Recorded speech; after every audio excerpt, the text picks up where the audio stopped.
Alam mo, Alice, mahirap tumakbong mayor. It is very difficult to win. Kung hindi ikaw ang tumulong sa kanyang politika, then who did? Sino ang tumulong kay John Feliciano Wala po, ma'am kasi hindi to succeed to your mayoralty? wala pong capable. They're not capable of... Aside from the piggery business, Mayor, what consideration did you consider, what factor did you consider why you offered the mayoralty to Alice Guo? There are no campaign funds that were extended to you. Wala po, kaya po natalo ko. Yun lang pong sa akin. We were presented by the Matrix when we started the hearing on POGO. And indeed, Mr. Chair, the number of corporations, including the incorporators, are really overwhelming. However, Mr. Chair, I wish to commend DSJJ Suarez and SDS Don Gonzales for painstakingly presenting how Michael Young and Alan Lim are connected to all of this. However, Mr. Chair, to give us a rundown on how this investigation is going in relation to the matrix that was presented earlier, I wish to summarize what we have gone through already by enumerating the 4 significant personalities along with the corresponding location and the companies involved. So far, Mr. Chair, we were able to unfold the personality of Mayor Alice Guo, whom we later on found out is a Chinese national by the person Guo Waping. She is from Tarlac, where we found a compound we call Baofu, and where we see 2 corporations involved in POGO, started with Sheng and later on converted to Yunzu An. The second personality, Mr. Chair, is Cassandra Leong. She figured in Porac, Pampanga, where there is a location we call Whirlwind, catering to the POGO operation of the company we call Lucky South. Tonight, Mr. Chair, we are all witnesses of the unfolding of another Chinese personality. This is in the person of Tony Yang, the elder brother of Michael Yang and Hong Jai Yang. This time, Mr. Chair, the location is Cagayan de Oro, where there is such a compound we call Alwana Compound, and allegedly there are 2 companies involved in POGO operation. One is Oro One, and the other is Sanja Steel. Ultimately, Mr. Chair, what surprises us tonight is the seeming link of Miss Alice Guo, one of the Chinese POGO operator, with a self-confessed Chinese spy by the name She Yang Zheng. Apparently, Mr. Chair, based on the documentary that was presented, he operated a POGO corporation also. This one is in Myanmar, near the boundary of Thailand. And the name of the corporation is Yatay International Group, Mr. Chair. At this point, Mr. Chair, being the lead agency in this investigation, I wish to request the PAOK from their perspective how do we connect these four already significant Chinese personalities figuring in our POGO investigation, Mr. Chair? May we request Director Casio?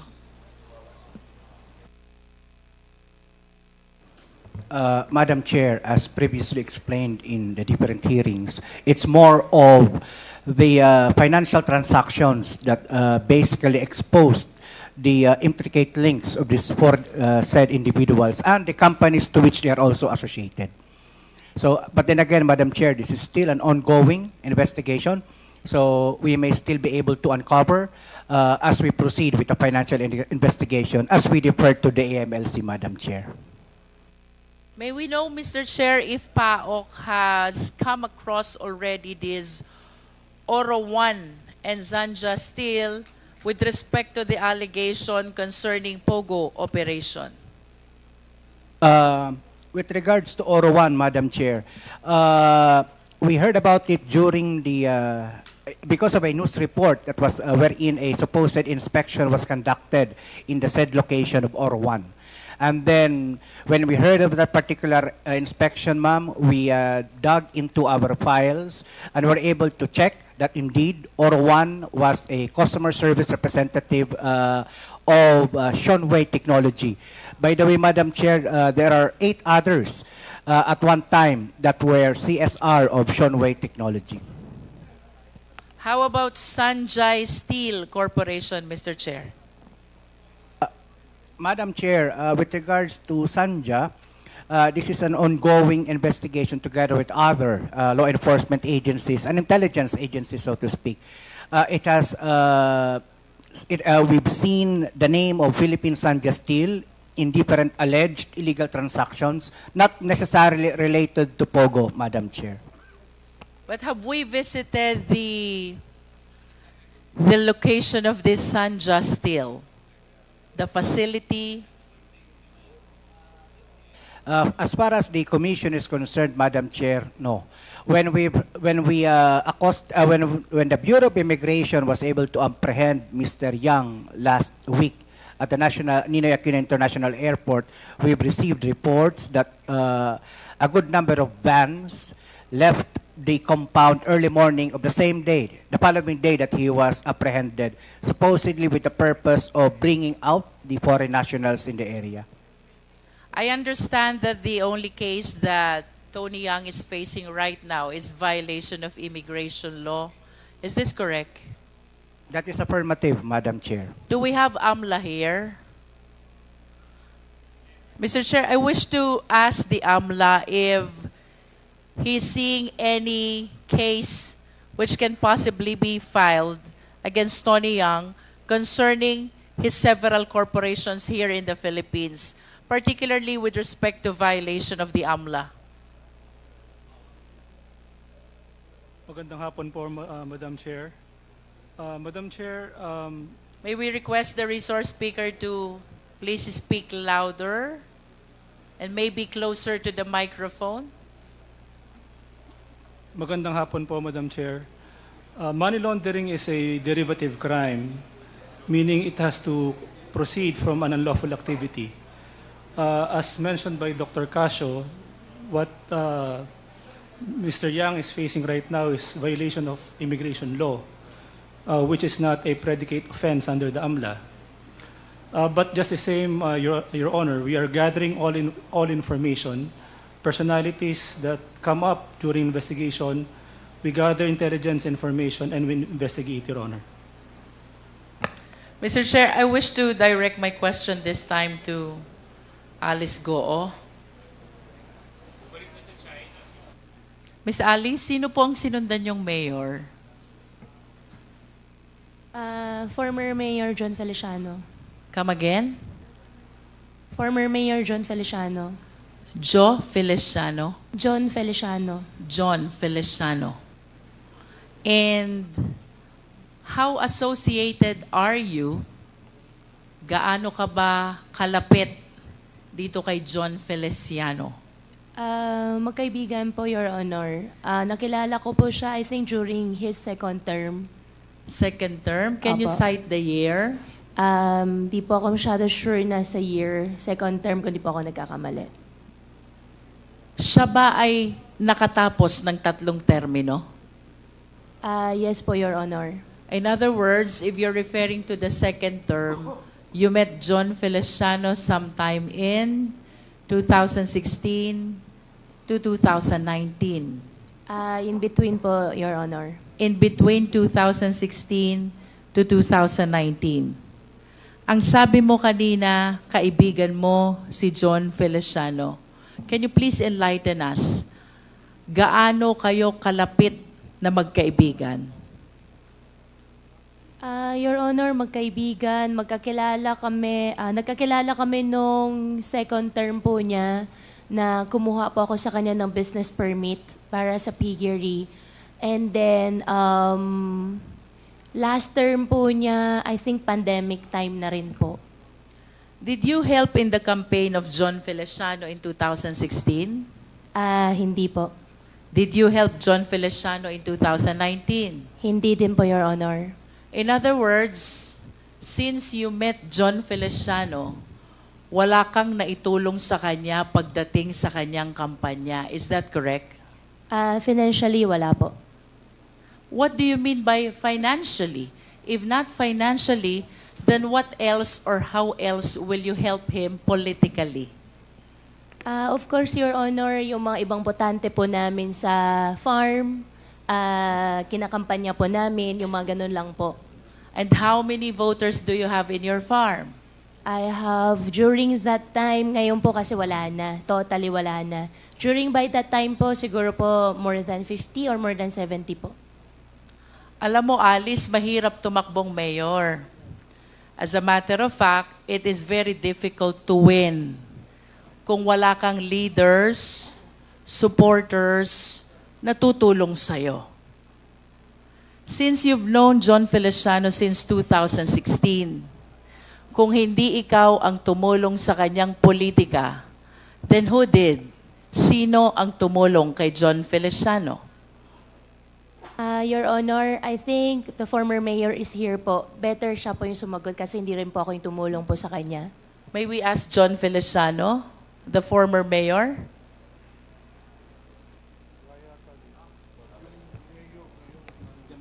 Yan, dito kanina. Mayor Feliciano? Can you please occupy one of the chairs?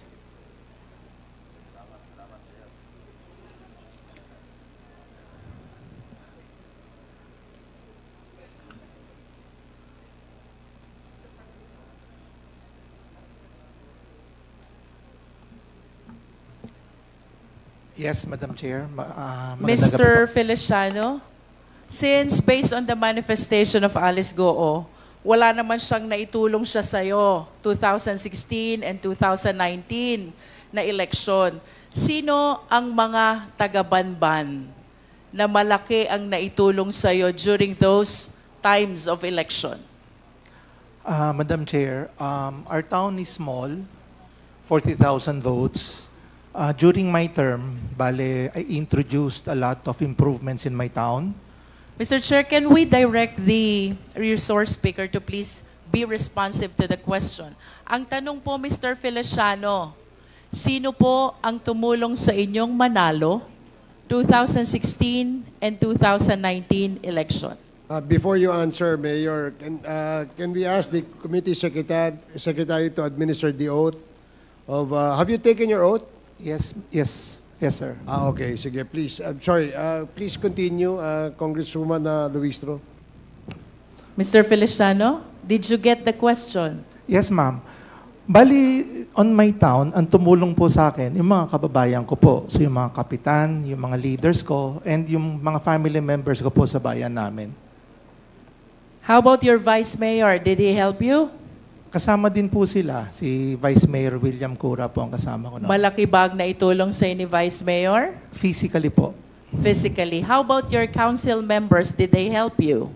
Yes, ma'am. Actually, I'm proud to say, on my second term, isa lang po ang nalaglag sa mga councilors ko. So 7 of your 8 members Yes, Madam Chair. dedicated their support on your 2016 and 2019 election. Ah, How about the barangay captains? Ilan ho bang kapitan mayroon kayo? Out of the 15 po, sa akin po lahat sila. And on my last term, wala po nalaglag sa ticket ko. 10-0 po kami lahat. How many barangays do you have? 15 lang po. 1-5. Yes, ma'am. And the total of 15 barangays all supported you during your 2016 and 2019 election. Yes, Madam Chair. Kanina po sabi ni Alice Guo, wala siyang naitulong sa inyo 2016, wala din siyang naitulong sa inyo 2019, except yung botante na nagtatrabaho sa kanilang farm. Do you confirm that? Yes, Madam Chair. And aside from doon sa botanteng nagtatrabaho sa farm nila, mayroon ho ba kayong malalim na pinagsamahan ni Alice Guo? Like for example, nagka-problema ho ba kayo na ni-rescue niya kayo? Meron ho ba kayong mga ganyang pinagsamahan? Or nangutang ho ba kayo sa kanya at pinaluwag niya kayo? Hindi naman po. During my time, because yun na po yung nagkaroon ng ASF, that's why most of the time po, pupunta po sila ng munisipyo, kasama po yung hog raisers to address the problem. So, doon lang po kami naging close, Madam Chair. Because most of the time, papasyal po sila because na-wipe out nga po ang population ng hog and swine. So that's the time we had ample of conversations, Madam Chair. Kung papipiliin ko po kayo, Mayor, si Alice Guo po ba? Friend or acquaintance lang? Friend? Friend. Yes, ma'am. But you have several other friends who might be more attached to you than Alice Guo. Do you confirm that? Marami po, siyempre. Marami, Opo. no? Ang gusto ko pong itanong, Mayor, considering na si Alice Guo, wala namang naitulong sa inyo 2016. Wala ding naitulong sa inyo 2019. And you even said that there are several other friends who are more attached to you than Alice Guo. Bakit po siya ang in-endorse niyong tumakbong mayor? Madam Chair, during my time, dahil maliit lang nga po ang bayan namin, I believe a good businessman should be the one running the municipality or local chief executive. Mayor, why do you say that Alice Guo is a good businessman? Because from the time I knew her, 2016, siya na po ang sabihin na natin na responsible po doon sa mga piggery nila sa bayan ng Bamban. And it so happened, nakita ko naman na napalaki nila, and during the pandemic, nakita ko she was able to control yung pagkamatay po ng mga baboy nila. So a good businesswoman, so sabi ko, why not try and ask her if she wanted to run. You manifest that you are the one who offered that opportunity to her? Yes, Madam Chair, because... Kayo po ang nag-alok, hindi niya hiniling. Hindi po, kasi po during that time, I had a falling out with my fellow, yung kaibigan ko nga, because I ran for Congress. So it so happened, we had a falling out with my barangay captain. So sabi niya, hindi ka pwedeng tumakbo, kailangan ako lang. I needed someone on my back. Mahirap pong tumakbo ng Congress kung wala ka pong mayor sa bayan mo. So, sad to say, ang option ko na lang was to ask her if she wanted. And then she said, sige, give me 30 to 60 days and I'll decide. And then after po nun, Madam Chair, after 60 days, so let's try it out. Let's ask her, yung mga kababayan natin, kung papayagan tayo. And then, everything fall through. How about your vice mayor? Ang vice mayor ko po, ang nangyari noon, nagpunta rin po rin sa kabila. How about your council members? Naiwan po sa akin lahat yung 7. And you did not consider any of them Wala po, ma'am kasi hindi to succeed to your mayoralty? Wala pong capable. They're not capable of... Aside from the piggery business, Mayor, what consideration did you consider, what factor did you consider why you offered the mayoralty to Alice Guo? Wala naman po. Nothing came into me. Ganun lang po, kasimple naman yun eh. You just offered the position to Alice Guo.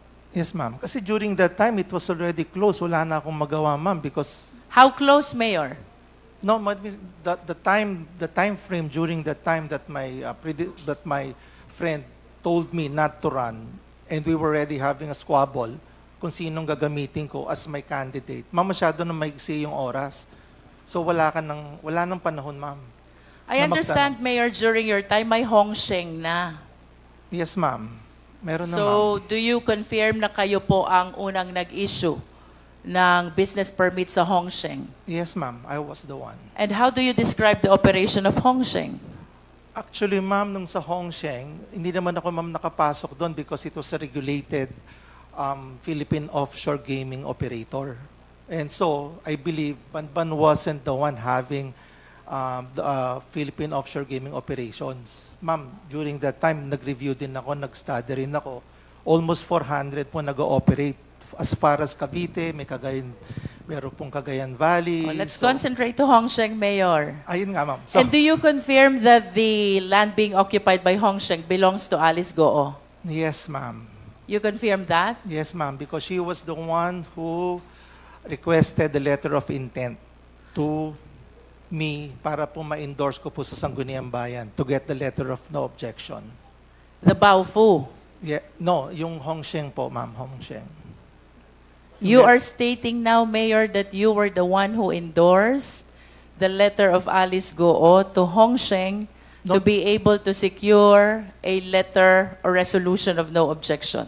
Yeah, That's what because- you said. Yes, ma'am, because she endorsed a letter of intent to me. So ako naman, on my part, as a local chief executive, bibigyan po ko na sulat sa Sangguniang Bayan to act on that request. Alice, I remember last time you denied this. You said you never represented Hong Sheng. Your Honor, I translate for Hong Sheng, and for Hong Sheng po, I invoke my right against self-incrimination for the cases filed at the court po. But I wish to manifest, Mr. Chair, that in tonight's hearing, contrary to the representation of Alice Guo, Mayor Feliciano is now saying that it was Alice Guo who approached him and facilitated the resolution interposing no objection to the establishment of Hong Sheng, in which SEC documents the name of Alice Guo appears as representative, which fact Alice Guo likewise denied during the last hearing. Mayor Feliciano, Yes, Madam Chair. during your congressional bid, simultaneous with the mayoralty of Alice Guo, Yes, Madam Chair. ano pong itinulong sa inyo ni Alice Guo? Yung pong makapagsalita po ako sa entablado niya, malaking bagay na po sa akin yon. Sabi niyo po, magaling na businesswoman si Alice Guo. Yes, Madam Chair. So what support did she extend to you during your congressional bid? Sa bayan lang po ng Bamban, yung maisama ka na dun sa grupo niya na hindi ka na maglalagay ng entablado, tapos yung pagbayad po sa mga watchers, so hindi na po niya ako hinasel. So that is fine and tama na po para sa akin yon. So there are no campaign funds that were extended to you? Wala po, kaya po natalo ko, yun lang pong sa akin. How many towns do you have in your district? Madam Chair, we have 4. 4 towns. Yes, Madam Chair. And ang naitulong lang ni Alice Guo is the audience Yes, Madam Chair. during the campaign period. Tama ba? Yes, Madam Chair. Is that the only thing that you're expecting from the businesswoman whom you describe as a very good businesswoman? On my part po kasi, Madam Chair, what I learned was when you try to run for office, kung may magbibigay ng tulong, salamat. Kung wala, salamat din para at least wala pong magsisisihan sa bandang uli. I'd But- like to go back to Hong Sheng, Mayor. Yes, Madam Chair. Mayor, do you understand that this Hong Sheng was later on found out to be a POGO operation? Madam Chair, yung pong letter of no objection was part of a POGO license given by our gaming industry. So alam ko po na ganun talaga siya. And I believe Philippine offshore gaming operators are legally in a sense. Can you describe to us how many buildings are erected in Hongsheng? I'm not really sure kung ilan po yung Approximate. 5 or 6. And do you recall kung magkano ang real property tax na ibinabayad sa inyo during that time? Ngayon po, more than 15 million po. During your time, Mayor? Yes, that was ngayon pong pagbaba ko po. More than 15 Yes, million? ma'am. Yes, ma'am. And where were you nung na-convert ito as Yunzuan Corporation? Wala na po Was ako it noon. during your term? No, hindi na po. Because later part na po kasi yun noong 2022 eh. And then, baba na po ako noon. How about the Baofu land, Mayor? When Alice Guo acquired this land, what is the classification of this land? This land was agricultural and then she requested for a reclassification way back 2019. So it was during your time when the land was reclassified. Yes, Madam It was Chair. reclassified from agricultural to industrial. Do you confirm that? Residential and commercial, Madam Chair. From residential to? No, Commercial. agricultural, residential / commercial. From agricultural to residential commercial. And Yes, per ma'am. your recollection, do you believe that the requirements for reclassification were duly complied with? Yes, Madam Chair, I believe so. Yes. And with respect to Hongsheng, Mayor, the entire process of this resolution or letter interposing no objection, it was Alice Guo who was representing Hongsheng. Do you confirm that? Yes, Madam Chair, because her name was written also on the Sangguniang Resolution. And aside from the name being written in the Sangguniang Bayan Resolution, it was Alice Guo, or likewise, who is lobbying with the Sangguniang Bayan, and even in your office. Do you confirm that? Actually po, hindi naman naglabi. She just submitted the letter of intent. How To my many office. times did she visit your office to represent Hongsheng?